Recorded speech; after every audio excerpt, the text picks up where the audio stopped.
सरकार ने बता दिया कि स्किल भी होगी, आपकी वोकेशनल भी होगी, आपकी डिग्री भी होगी और आपका ये भी होगा वो भी होगा, लेकिन पढ़ाने वाले होंगे नहीं होंगे ये तो पता होना चाहिए।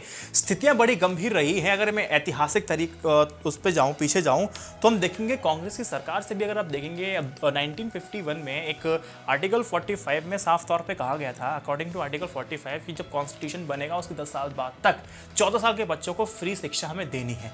अगर हम उस समय का लिटरेसी रेट देखेंगे 1951 और 1961 का सेंसर रिपोर्ट है, जाके आप देख भी सकते हैं। और मैं इस बुक से कोट कर रहा हूं, द गेटेड रिपब्लिक। ईयर 1951 में जो लिटरेसी रेट था ना वो 18% था और ये 1960 में बढ़कर के 28% हो जाता है। अब जितने भी सरकारी लोग थे उनको समझ में आ रहा था कि हमने जो नीतियां बनाई हैं लेकिन वो सही डायरेक्शन में ना जा करके वो मतलब बैकफायर कर रही हैं, वो चीज़ होने लगी। अब क्या प्लानिंग होनी चाहिए, क्या नहीं होनी चाहिए, तो फिर हमने देखा कि एक कोठारी कमीशन बनता है, बहुत सारे सुझाव दिए गए कि हमें कैसे मॉडर्नाइज करना है, क्या नहीं करना है। अब कोठारी कमीशन आने के 2 दशक बाद राजीव गांधी जी उसको इम्प्लीमेंट करते हैं ऑपरेशन ब्लैक बोर्ड के नाम से। फिर राइट टू एजुकेशन की बात होती है, इम्प्लीमेंट होते होते एक पूरी पीढ़ी ही बर्बाद हो जाती है बिना एजुकेशन के। तो ये उदासीनता तो रही है। अब यहाँ पर एक छोटा सा कंपैरिजन देना चाहूँगा, बड़े प्यार से समझा है इस किताब में। तो 1950s की बात है, इंडोनेशिया की और इंडिया की जो लिटरेसी रेट थी ना वो मात्र 20% थी, बिल्कुल बराबर थी। लेकिन 1970 में आते आते 35% इंडोनेशिया की और भारत की भी थी। लेकिन इंडोनेशिया ने अपने आप को बूस्टअप किया और 81% लिटरेसी रेट हो जाती है और इंडिया की मात्र 52% लिटरेसी रेट रहती है 1990s में। इंडोनेशिया का हम ये कह सकते हैं कि वहाँ की जो पॉपुलेशन है वो ज़्यादा कहाँ है। इंडिया की पॉपुलेशन आप देखो ना, अब देखो मैं आता हूँ चाइना के पास, क्योंकि हमारी जब आदत है ना कि हम कमज़ोर के साथ कंपैरिजन करके खुद को खुश कर लेते हैं, लेकिन ये हमारी बेवकूफ़ी है, उस कमज़ोर वाले देश की नहीं। पहली बात आप ये समझिए। अब मैं इंडिया का कंपैरिजन चाइना से करता हूँ। 1950s में चाइना की जो लिटरेसी रेट थी ना वो थी 30%। 1990s तक पहुँचते पहुँचते कितनी होगी 95%, और इंडिया की मात्र 52% थी 1990s में। ऐसा क्यों हुआ? सारी पॉलिसीज को लेकर चीज़ तो चल रही थी, बात चल रही थी, यही तो चीज़ देखनी थी। अब सरकार की एजुकेशन पॉलिसी काम तभी करेगी जब टीचर्स होंगे। एक डाटा ले लीजिए, अगेन मैं इस बुक को कोट कर रहा हूँ। 20% राजस्थान में, 20% झारखंड में, 10% मध्य प्रदेश में, 8% यूपी में ऐसे सरकारी स्कूल हैं जहां पर सिर्फ एक ही टीचर है जो कि सब बच्चों को पढ़ाता है। और यहां पर सबसे ज़्यादा, आधे से ज़्यादा तो स्कूल ऐसे हैं जहां पर ना ही हेड मास्टर है और ना ही प्रिंसिपल है। अब सोचो व्यवस्था किस तरह से चलती होगी। अब यहाँ एक और आंकड़ा है कि 10 लाख स्कूलों में 1,08,017 स्कूल में सिर्फ एक ही अध्यापक है। ये और डाटा आप ले लीजिए। इतना बुरा हाल तो हमारे स्कूली व्यवस्था का है। और अगर हम देखें कि इतना बुरा हाल होने के बाद भी बच्चे पढ़ेंगे कैसे। अब यहां जब मिसमैनेजमेंट होता है तो स्थितियां क्या होती है, बच्चों को सैक्रिफाइस करना होता है। 1971 और 1972 में 100 बच्चे एनरोल करते हैं पढ़ने के लिए, 37 बच्चे क्लास 5th तक पहुंच पाते हैं और 1978 1979 में मात्र 23 बच्चे ही रह जाते हैं 8वीं क्लास तक पहुंचने में, यानी कि वो ड्रॉप आउट करना शुरू कर देते हैं उन स्कूलों में से।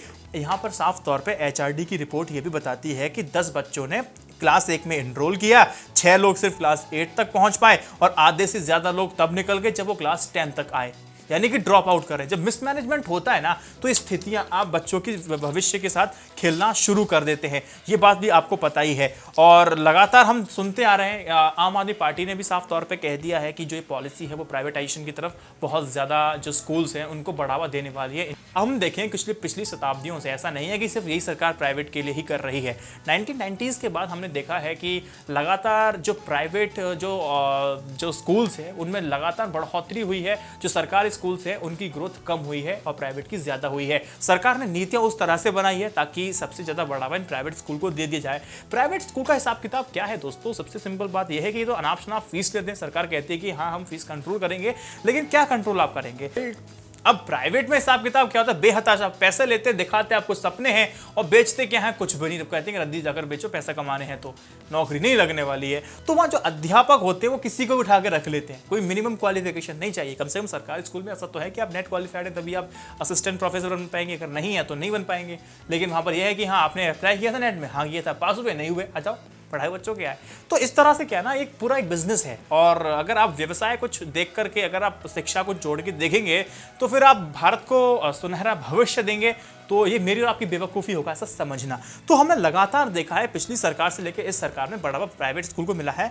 आंकड़ा अगर मैं दूं 2001-2006 में 99,000 से बढ़कर के जो प्राइवेट स्कूल्स थे वो 1.89 लाख हो जाते हैं। सरकार ने बढ़ावा दिया, पॉलिसी, लैंड क्लियरेंस, आपके परमिशन, लाइसेंस, तमाम क्या देना है क्या नहीं देना है, ये सरकार ने फेवर नीतियां बनाई और आते आते 2016 में यही बढ़कर के 3.34 लाख हो जाता है। अब देखिए जो प्राइवेट स्कूल से वो बहुत तेजी गति से बढ़ने लगे और जो सरकारी स्कूल हैं वो मध्यम गति से बढ़ने लगे। सबसे जानकर हैरानी होगी कि यूपी में 2 गुने की स्पीड से बढ़े, छत्तीसगढ़ में, हरियाणा में, गुजरात में, और 4 गुने की स्पीड से प्राइवेट स्कूल तो पंजाब में बने हैं। तो हिसाब किताब तो अब ये देखिए इतना बुरा हाल है। और साथ ही टीचर्स की अगर हम स्थितियां देखेंगे तो बड़ी बुरी हाल है कि 2019 में पूछा गया था कि कम से कम कितने ऐसे टीचर हैं जो वैकेंट पोजीशन है हमारे सरकारी स्कूलों में, तो बताया कि 9 लाख से ज़्यादा ऐसे लोग हैं जो कि वैकेंट पोस्ट है हमारे सरकारी स्कूलों में। कितना बुरा हाल है।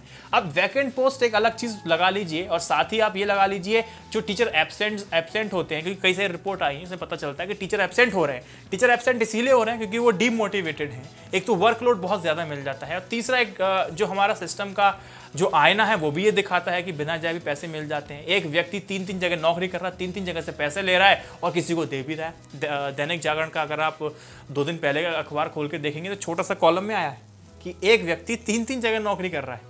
इतना बुरा हाल है हमारे सिस्टम का। सब चलता है इस चंदा से, चंगासी होता रहता है सब।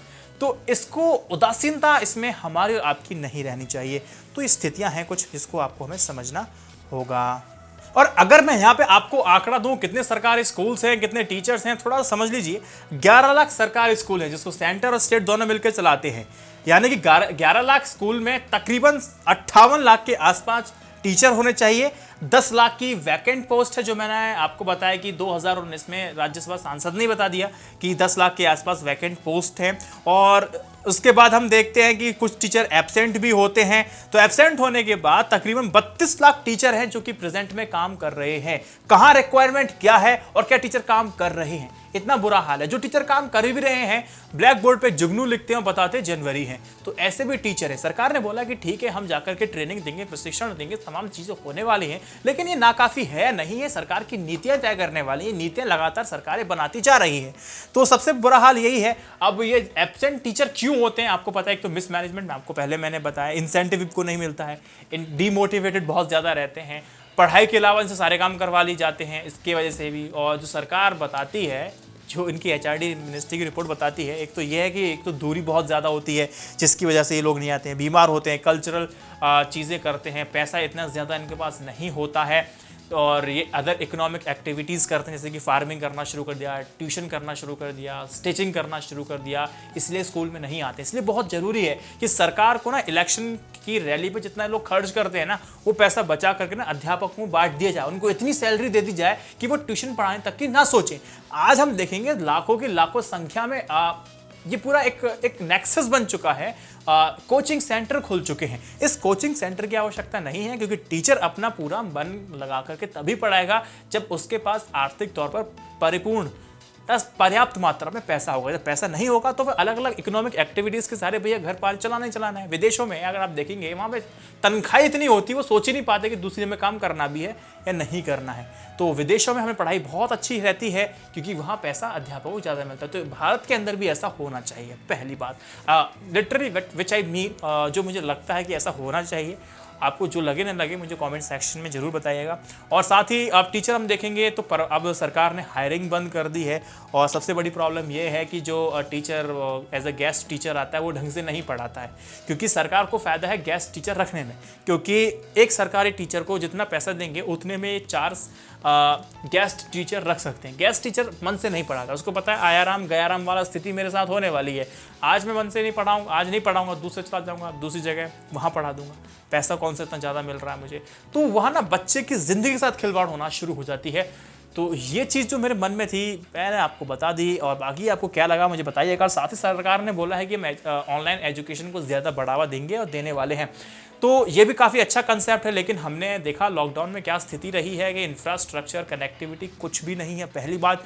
इसको सरकार को देखना चाहिए। मैंने वीडियो बनाई है क्या सरकार कर सकती है, वो भी आप देख सकते हैं, क्योंकि हम अगर इंटरनेट कनेक्टिविटी में पूरे एशिया में देखेंगे तो हम कहीं भी स्थिर नहीं करते हैं। वर्ल्ड में अगर देख लेंगे तो हम कहीं 150 की पोजीशन में कहीं पड़े होंगे। इनफैक्ट ब्रॉडबैंड की स्थिति में भी देखेंगे स्पीड की, तो इस इंफ्रास्ट्रक्चर को सुधारना है। और साथ ही हम देखते हैं कि इंडिया में 90% लोगों के पास मोबाइल फ़ोन है और 40% लोगों के पास सिर्फ फीचर फ़ोन है। फीचर फ़ोन में हेलो कौन मैं बोल रहा, हेलो कौन मैं बोल रहा, सिर्फ यही कर सकते हो। आप देख नहीं सकते, ना वीडियो कॉल कर सकते, ना इंटरनेट, ना यूट्यूब, ना तमाम कोई OTT कंटेंट भी आप नहीं चला सकते। तो सरकार को थोड़ा ये भी देखना है कि ऐसा नहीं है कि हर किसी के पास इतनी सामर्थ्य होगी कि वो गरीब तबका का व्यक्ति स्मार्टफोन को ले सके।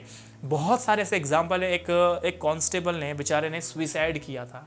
उसकी तनख्वाह बहुत कम थी, घर में 3 बच्चे थे, 2 बच्चे थे, और उनसे बोला पापा मुझे मोबाइल फ़ोन चाहिए, दीजिए ला करके स्मार्टफोन, मुझे ऑनलाइन क्लासेस करनी है। कमाते कितने थे, मात्र 10 से 12 हज़ार रुपये मुश्किल से कमा रहे थे। कांस्टेबल थे, सिक्योरिटी गार्ड थे, तो कुछ था 10 हज़ार के आसपास कमा रहे थे। जब बोला बेटी ने कि मुझे ला के दीजिए, तो उन्होंने अपने हैसियत के अनुसार ठीक है ला के फ़ोन उनको दे दिया लड़की को। लेकिन लड़की को फ़ोन पसंद नहीं आया, ऑनलाइन क्लासेस इसमें अच्छे से होंगी नहीं। लड़की ने फ़ोन को फेंक करके मार दिया। फ़ोन को फेंका, माँ ने अलग सुनाई, बेटी ने अलग सुनाई। उस पिता को वो तो जीवन पर्यंत काम करते करते, पैसे इकट्ठे करते करते तो बर्बाद हो गया। लेकिन अगले दिन उसने सुसाइड कर लिया। उन्होंने सुसाइड कर लिया क्योंकि मेरी माता ने, यानी कि लड़की की मम्मी ने और लड़की ने मेरी बेइज्जती की है। ये केसेस हो रहे हैं। एक पिता को लकवा मार चुका है, बेटी उनको छोड़ करके जा करके बाहर पढ़ रही है क्योंकि उसके पास मोबाइल फ़ोन नहीं है। कोई खेत बेच रहा है, कोई रेंट, मतलब बहुत सारी ऐसी चीज़ निकल के आ रही है कि लोग नहीं कर पा रहे अफोर्ड। ऊपर से डाटा तो हिसाब किताब इतना बुरा हाल है कि इतना डाटा इन्होंने महंगा कर दिया है कि एक आम आदमी अफोर्ड कर भी पाएगा, ये भी अपने आप में बहुत बड़ी पहेली है। हम अमूमन देखते हैं ना, सब इलेक्शन आते हैं तो हम आपको लैपटॉप देंगे, मोबाइल फ़ोन देंगे। ऐसे नेता अगर आज निकल करके आगे काम करें, इलेक्शन से भी पहले, अगर 2-3 साल पहले अगर आप काम कर लें, तो गरीब लोगों का कितना ज़्यादा भला हो जाएगा। आप स्मार्टफोन ला के दे दीजिए, इंटरनेट को एक तरह से डाटा को, ठीक है वो कैसे भी करा करके वो कर लेगा, रिचार्ज कर लेगा। लेकिन आपका मोबाइल फ़ोन तभी निकलेगा जब आपका इलेक्शन आ जाएगा। तो ये मौका परस्ती हमें देखनी पड़ेगी। तो गरीब आदमी के साथ ऐसा नहीं होना चाहिए। सरकार ने कहा तो है कि हम गरीब लोगों की मदद तो करने वाले हैं, लेकिन मदद कैसे की जाती है, अब रियलिटी मिरर आपके सामने है। दोस्तों, इसे एक संक्षिप्त तरीके से मैंने आपको समझाने की कोशिश की। उम्मीद करता हूँ थोड़ा पसंद आया होगा। नहीं आया तो मुझे कमेंट सेक्शन में जरूर बताइएगा। इस वीडियो को फिर व्हाट्सएप ग्रुप में शेयर कीजिएगा। INI न्यूज़ इंडिया की जर्नलिज्म को सपोर्ट करने के लिए आप कर क्या सकते हैं, आप YouTube मेंबरशिप ले सकते हैं और पेट्रियन मेंबरशिप ले सकते हैं और मुझे सपोर्ट कर सकते हैं, ताकि ऐसी जर्नलिज्म का अंत ना हो और चलता रहे। जय Hind, Vande Mataram. Stay updated, stay educated, सत्यमेव जयते। नमस्कार।